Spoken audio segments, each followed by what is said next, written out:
Cette histoire vous est présentée par Chronique Femme Fatale. Installez-vous, le voyage commence. Mariam serra son manteau autour d'elle alors qu'elle descendait de l'avion pour une escale à Dakar. Le contraste entre la froideur humide de l'hiver parisien et la chaleur douce de l'aéroport sénégalais lui fit relâcher un soupir de soulagement. Tout semblait plus lumineux ici. Les sourires, les éclats de voix, même l'air semblait plus léger. Elle avait besoin de cette pause, loin du gris monotone de sa vie en France. Elle avait encore quelques heures avant son vol pour Abidjan, sa destination finale. Elle trouva un siège près des grandes fenêtres et sortit un livre de son sac. Lire lui permettait de s'évader, de calmer cette vague de fatigue qui la suivait depuis des mois. Elle avait besoin de ses vacances, de retrouver sa famille, mais aussi un peu de paix intérieure. Elle était plongée dans son roman lorsqu'une voix basse et chaleureuse la fit lever les yeux. Il était grand, avec une allure calme et assurée. Sa peau, d'un ébène lisse, semblait capter la lumière. Il portait une chemise blanche impeccablement repassée, ouverte juste assez pour laisser deviner une chaîne discrète. Mariam n'avait pas l'habitude d'observer les gens ainsi, mais quelque chose dans son aura attira son attention. Excusez-moi de vous déranger, dit un homme en posant son sac à ses pieds. Puis-je m'asseoir ici? Bien sûr, répondit Mariam, se redressant légèrement pour lui faire de la place. Il s'installa, lui lança un sourire discret et, après un moment, fit un geste vers son livre. Un roman policier? Je suis désolée de vous avoir interrompu. Mariam referma doucement son livre. Ce n'est pas grave. Vous aimez les romans policiers?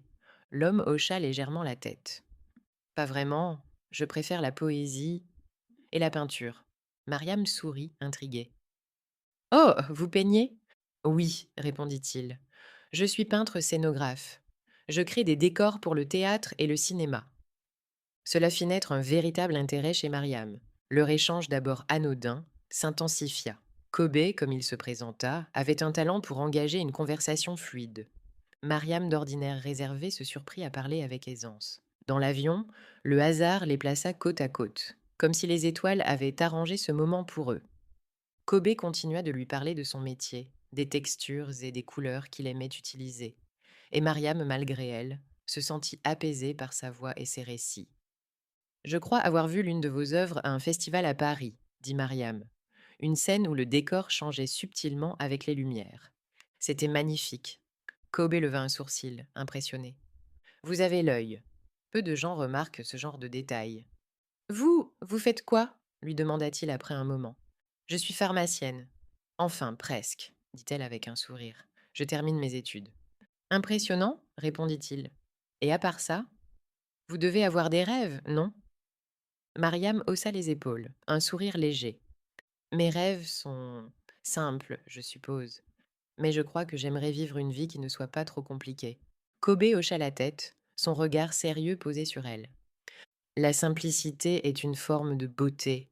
Le vol fut comme une parenthèse hors du temps, un moment suspendu. Mais à l'atterrissage à Abidjan, tout bascula. Kobe eut un problème avec ses bagages. Dans l'agitation de la descente, ils furent séparés avant de pouvoir échanger leurs contacts. Mariam, confuse et frustrée, n'avait pas pu faire un geste. Elle monta dans le taxi familial avec une pointe d'amertume. Arrivée chez elle, Mariam fut enveloppée par l'effervescence joyeuse de sa famille. Sa mère l'accueillit avec une longue étreinte, et son père, comme à son habitude, fit une blague sur le fait qu'elle avait sûrement oublié comment parler sa langue maternelle. Le lendemain, alors qu'elle se promenait dans la cour familiale, pieds nus sur les carreaux tièdes, Mariam sentit son esprit se détendre. Ici, sous le soleil d'Abidjan, entourée des rires des enfants et du bruit des casseroles dans la cuisine, elle se sentait plus légère. Mais dans les préparatifs du mariage de sa cousine Aminata, les remarques des tantes ne tardèrent pas à fuser.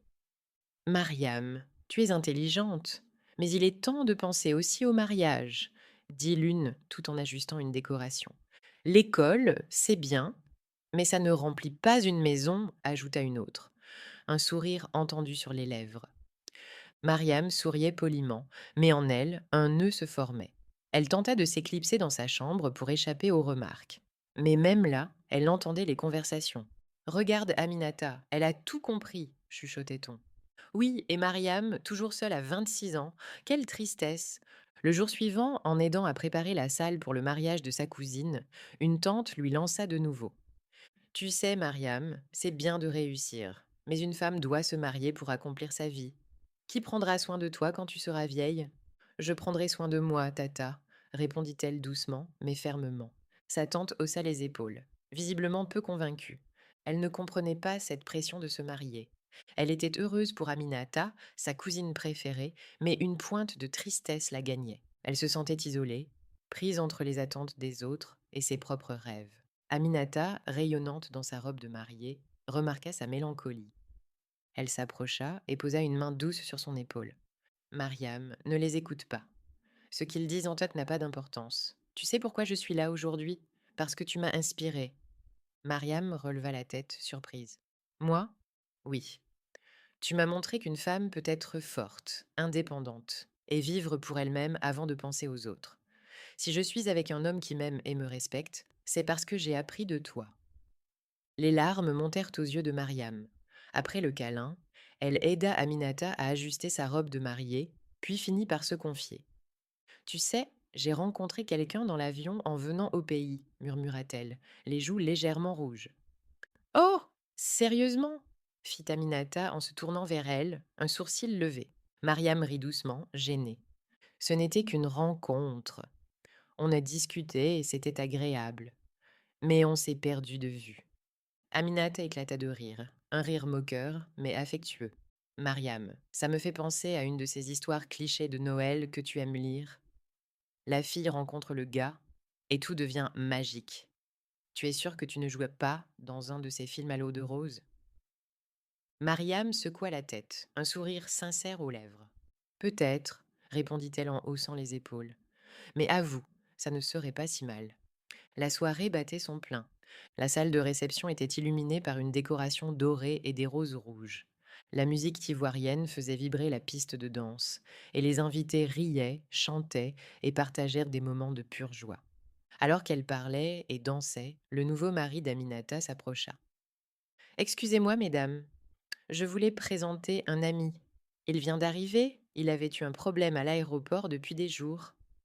Mariam se tourna, et son cœur sembla s'arrêter. C'était lui, Kobe. Kobe? Murmura-t-elle, incrédule. Debout face à elle, il portait un costume parfaitement ajusté, et sa chemise blanche contrastait élégamment avec sa peau sombre. Il avait ce même sourire qui l'avait captivé dans l'avion, mais cette fois, une lueur de surprise adoucissait ses traits. Pendant un instant, le monde autour d'eux s'effaça. Les rires, la musique, les éclats de verre des convives n'étaient de plus qu'un bruit de fond. Kobe fit un pas vers elle, ses yeux plongés dans les siens, et Mariam sentit son cœur battre plus fort, comme s'il voulait briser sa cage thoracique. Une chaleur inexplicable monta en elle, mêlant joie, incrédulité et quelque chose de plus profond qu'elle n'osait encore nommer. Vous vous connaissez? Demanda Serge, le mari d'Aminata, brisant le silence presque sacré qui s'était installé entre eux. Oui, enfin, d'une certaine façon, on s'est croisés, commença Kobe. C'était à Dakar, juste avant l'embarquement. On s'est rencontrés à l'aéroport, ajouta Mariam, presque en même temps. Et ensuite, on a été séparés à Abidjan. Leurs regards se croisèrent à nouveau, et comme si un déclic s'était produit, ils éclatèrent de rire en même temps. C'était un rire léger, sincère, un rire qui effaçait toute gêne et qui semblait les rapprocher encore davantage. Aminata, témoin muette de cet échange, observa la scène avec attention. Lentement, un sourire malicieux se dessina sur son visage. Elle écarquilla légèrement les yeux en regardant Mariam comme pour dire ⁇ C'est bien ce que je pense ?⁇ Mariam, encore secouée par son propre rire, hocha imperceptiblement la tête, confirmant sans un mot. Aminata posa une main légère sur l'épaule de Serge. Viens, chérie, allons saluer les autres invités.